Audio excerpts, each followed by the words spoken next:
Hello दोस्तों, नमस्ते, प्रणाम। हमारे यूट्यूब चैनल में आप सभी का स्वागत है। हम आप सबके बीच कजरी गीत लेकर आ रहे हैं। अच्छा लगे तो लाइक करना, सब्सक्राइब करना, कमेंट में ज़रूर बताना गीत कैसे लगा। सूतई शिवजी अपनी मड़ैया, गौरा मैया जगावैना।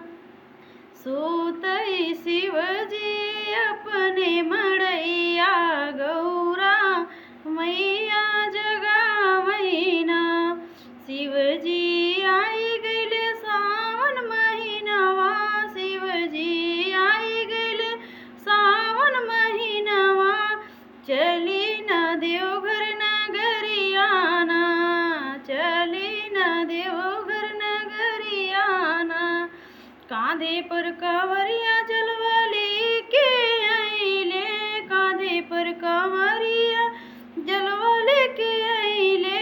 लागल लंबी कतारना, लंबी लागल कतारना।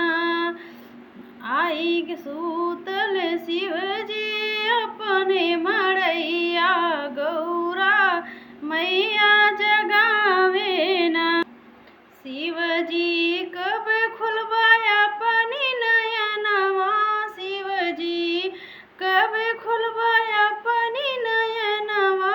दीन सबके दर्शनवाना, दीन सबके दर्शनवाना।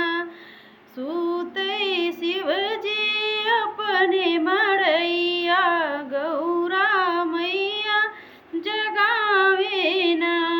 चलत चलत पहुआ जे थकले, पहुआ जे थकले हो मुहवा जे सुखले। शिवजी भीड़, शिवजी भीड़ लगल देवघरवाना, शिवजी भीड़ लगल देवघरवाना।